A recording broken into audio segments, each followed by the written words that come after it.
E aí, seus tricolor de boa? Você conhece aqui o canal da Fidalgo? Não? Então aproveita e conhece agora. Vê depois desse vídeo aqui os outros vídeos. Tem um vídeo bem maneiro aqui. Vai aparecer por aqui que eu fiz sobre o Fla-Flus.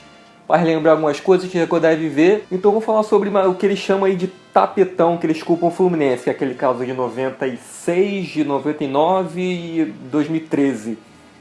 E eu vou explicar que o Fluminense não tem culpa nessas coisas e que é injustiçado sim.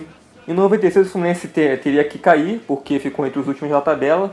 Mas acontece que em maio de 97, em março, maio de 97, uma coisa assim, o Jornal Nacional da Globo divulgou algumas gravações a qual denunciavam um esquema de corrupção de vendas de jogos do Campeonato Brasileiro. Que as gravações teriam supostamente do presidente da CONAF, que é quem escala os árbitros no Brasileirão, e falou uma vez com, teoricamente, teria sido o presidente do Corinthians. Ele estava pedindo um dinheiro, 100 mil reais, se não me engano, para algum empate. E, teoricamente, ele falou com o presidente do Atlético Paranaense, pedindo 25 mil para um resultado na Copa do Brasil, para um favorecimento na Copa do Brasil. E convenhamos que o Atlético Paranaense, lá em 97, com esse escândalo todo sendo posto aí na mídia e tudo mais, ganhou do Vasco ali na Copa do Brasil de 3-0 com o Edmundo expulso. Então, não estou botando culpa neles, mas fica aí no ar. Em 99 o Fluminense estava na terceira divisão, foi campeão, subiu para a segunda divisão, teria que jogar a segunda divisão em 2000, mas aconteceu que por causa do caso Hiroshi, não ocorreu o Brasileirão em 2000. A CBF falou que não ia organizar o Brasileirão por causa da confusão toda, e o Clube dos 13 criou a Copa João Avelange, a qual chamou os times da Série A, os times da Série B e, se não me engano, os melhores da Série C. E montaram 3 módulos. O Fluminense ficou no módulo azul, se eu não me engano, e ficou entre os melhores do módulo azul, e por conta disso, no ano seguinte, ele subiu para a Série A. Ou seja, é como se ele tivesse jogado a Série B, tivesse ficado entre os melhores e subiu, consequentemente, para a Série A. Mas as pessoas não conseguem entender isso. E em 2013, mais recente, foi porque a Portuguesa e o Flamengo escalaram jogadores irregulares, perderam pontos e as pessoas culparam o Fluminense por isso. Sabe-se lá por quê. Tá no regulamento lá, né? Você tem regras que são postas em 38 rodadas. Não porque a última que ela não deve ser cumprida. E todo mundo fica botando culpa aí no Fluminense, falando que o Fluminense entrou em 2013 e tirou os pontos da Portuguesa e do Flamengo, que é muito mimimi, chororô, porque todo mundo sabe que o Fluminense não tirou ponto nenhum, né? O Fluminense apenas entrou como terceiro interessado, ou seja, nem recurso foi apenas o terceiro interessado, porque a gente sabia que a mídia ia botar peso ali para que os times não fossem punidos pela própria regra, ou seja, a mídia queria que a regra não prevalecesse. Não que é normal no Brasil, as pessoas não querem seguir muita regra. Mas, se for, por exemplo, para citar perda de pontos, de que times que entraram de fato com recursos para os outros perderem ponto, como a gente vai ver aqui no vídeo, em 86 o Vasco tirou pontos de alguns times, em 99 o Botafogo e o Internacional tiraram pontos de alguns times com recurso. Ou seja, não é bem o Fluminense que entra na justiça aí para tirar pontos dos outros, né? Ou seja, recapitulando, em 96 quando o Fluminense caiu, ele de fato caiu para a Série B. Ele ia jogar a Série B, mas com as denúncias de venda de resultados da arbitragem, a CBF achou melhor não rebaixar nenhum time, permanecer todos e os da Série B subir normalmente. Por quê? Porque essa denúncia foi feita em 97. Então não tinha como fazer de novo aqueles confrontos, não tinha como reorganizar tudo ou tirar pontos dos times. A CBF achou melhor fazer isso. Lide com isso, mano. O que aconteceu que queimou essa imagem do Fluminense nisso tudo foi que o presidente lá do Fluminense, o Álvaro Barcelos, se eu não me engano, ele estourou a porra de um champanhe.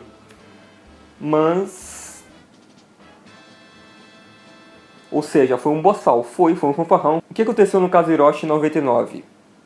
Tinha um jogador do São Paulo que tinha falsificado a idade dele. E, teoricamente, ele estaria irregular.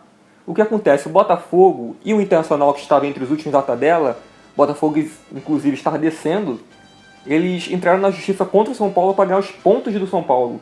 Por exemplo, o Botafogo, se não me engano, tinha perdido o jogo de 1-0, e o Hiroshi tinha atuado nesse jogo, então o Botafogo entrou na justiça, conseguiu os pontos do São Paulo. Sabe-se lá por quê, né? Porque eu acho que o certo seria tirar pontos do São Paulo e não dá pra ninguém. Só tirar os pontos, punir o time com o jogador irregular. Com o jogador irregular, como fizeram com a Portuguesa e com o Flamengo, mas Fizeram o mesmo com o Internacional. Acontece que o Gama, com isso tudo, acabou entrando na zona de rebaixamento e caiu. E aí eles entraram na Justiça Comum e a Justiça Comum deu o aval de eles, sei lá, não cair, deu uma confusão. Não sei nem se eles ganharam, na verdade, não lembro. Mas a CBF falou que não ia organizar também porra nenhuma, porque tava essa confusão toda, e o Clube dos 13 entrou na jogada. E como eu disse, o Fluminense ficou entre os melhores do módulo azul, acabou indo bem, e é como se ele tivesse ido bem na Série B também. E por isso ele subiu no ano seguinte, em 2001, para a Série A. Então tem essa, o Fluminense não tá devendo uma Série B por causa disso, tá querendo. Em 2013 não precisa explicar, porque é um caso óbvio, não tem o que discutir ali. Foi incompetência da administração do Flamengo e portuguesa. O próprio advogado do Flamengo já falou isso. Inclusive, se você quiser procurar o artigo que foi denunciado a portuguesa do Flamengo, é só procurar o artigo 214 da CBJD. Tá lá o artigo explicando direitinho porque eles perderam o ponto. É só ir lá. Não tem que ficar chorando. E bom, se eu falar de virada de mesa, teve algumas viradas de mesas aí que não dá pra culpar o Fluminense, né? Por exemplo, em 82 e 83, o Campeonato Brasileiro, como é que se classificava para o Campeonato Brasileiro? Era através do estadual. Então, se você ficava entre os melhores do estadual, você se classificava para o Brasileiro, que é, na verdade, para a Série A. Você ia para a Taça Ouro, tinha Taça Ouro, Taça Prata, Série A e Série B. Em 82, o Santos não ficou entre os melhores, e em 83, o Vasco não ficou entre os melhores. O que acontece? A CBF deu um jeitinho ali, rasgou o regulamento e falou que tanto o Santos em 82 quanto o Vasco em 83 podiam disputar a Taça de Ouro e a Taça de Prata no mesmo ano ao mesmo tempo. Ou seja, rolou uma tretinha ali da CBF, né? E em 86, já que muita gente fica revoltado que o Fluminense tirou pontos da Portuguesa do Flamengo, que é um absurdo já pensar nisso, porque o Fluminense não tirou, eles perderam por conta da regra. Mas, em 86, o Vasco tirou alguns pontos de alguns times na justiça. Não lembro exatamente no que o Vasco se baseou para tirar os pontos, mas tirou pontos de uns dois times, se eu não me engano. Por quê? O Vasco estava querendo se classificar para a segunda fase do Brasileiro, mas não estava entre os melhores colocados. Aí fez essa manobra para tentar ficar entre os melhores. Acontece que os outros times que perderam pontos não gostaram, obviamente, e entraram na justiça também. E aí, vendo esse bololô todo e tudo mais, a CBF simplesmente mudou o regulamento e mudou de 8 classificados, se não me engano, foram para 12. Agora o Vasco e mais 3, que eles botaram isso na regra.